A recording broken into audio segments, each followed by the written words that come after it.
Now to Michael Pacherku, senior fellow at the Atlantic Council and the former spokesman for the Organization for Security and Cooperation in Europe, and Seth Jones, director of the International Security Program at the Center for Strategic and International Studies. He also served as advisor to the commanding general of U.S. Special Operations Forces in Afghanistan, and he has just returned from seeing Ukrainian troops training and speaking with a number of officials, Ukrainian officials as well in Europe. So, Seth, let me start with you. This report, Matthew's reporting and speaking to these Russian fighters, to some of them.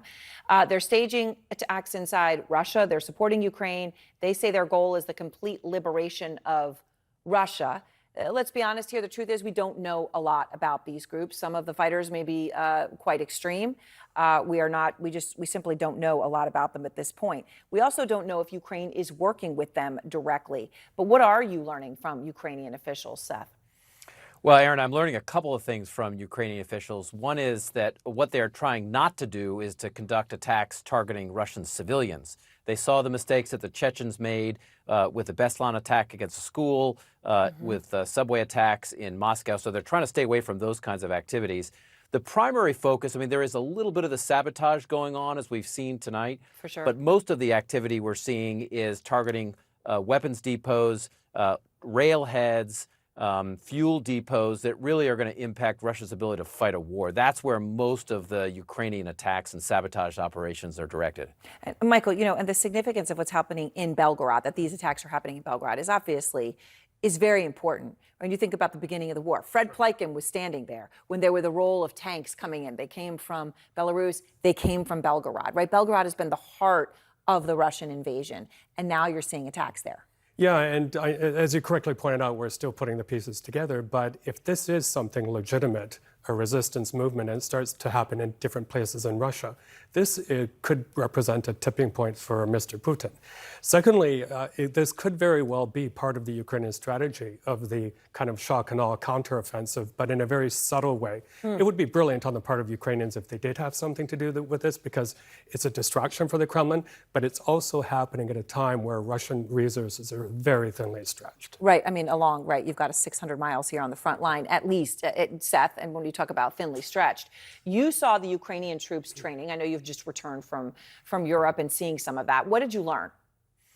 Well, Erin, I learned a couple things. One is that the primary focus of the Ukrainians right now is to move from this war of attrition, this kind of static artillery barrages, to one of maneuver or mobility. And that means trying to punch through Russian lines, identify weak spots on Russian lines. They're using satellite imagery, intelligence, and a range of other ways. And then to provide the logistics. This is the problem that the Russians had when they tried to take Kyiv, to make sure Ukrainians have logistics that they're able to get up to frontline forces that have punched through Russian lines. So spare parts, munitions, fuel, that's a critical part. So speed and mobility are key parts of this counteroffensive campaign right now. And they're obviously prepared to do it.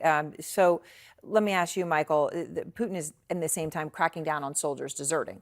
Now, this has been true, right? We understand, it was sort of you get shot if you turn around. So it's not new in that sense. But the lower house of parliament in Moscow approved amendments to a law that would allow them to seize the passports of Russian conscripts. So, right, soldiers that are called in, right, in a conscription way, they take their passports away. What does it say to you that this is happening at this point? Clearly a sign of desperation on behalf of the Putin inner circle. Mr. Putin has alluded to this phraseology before. When a rat is backed into a corner, he strikes back. And I think this, Erin, also falls into the Russian playbook of using these individuals as meat grinder, cannon fodder to fight Ukraine. But I think that the Russians are now showing that they're not as well prepared as we thought. There was a bit of a surprise with all these missiles and drones still coming to places like Kiev or Odessa, where I'm currently living. We would have thought they would have been out of these. South of Ukraine. Yeah, exactly, out of these by now. But the Ukrainians are playing a very careful game with this. Again, I've spoken to Mr. Reznikov, the defense minister. He's left me with a strong impression that this will not be a shock and all type of counteroffensive, that things will happen in very subtle bits and pieces. Well, and that can be, and psychologically so crucial as well. Seth, one thing I wanted to ask you as we were introducing the show, you had that man from the constitutional, I'm not remembering the exact name, present the map to Putin today. Of right, look, I found this map from Louis XIV, and guess what? Ukraine's not on it. What does it say to you that this is the kind of stuff that's being put out by Putin right now?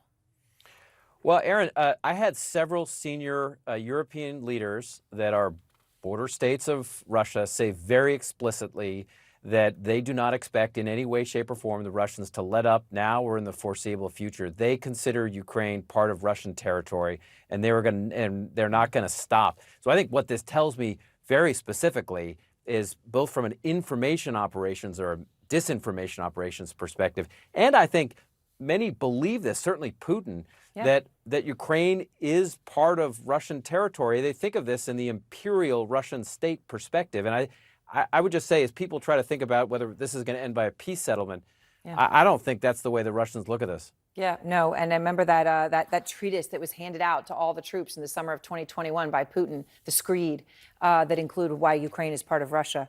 I guess it harkens right back to that. Thank you both so very much. And next, Trump faces the judge in his Stormy Daniels hush money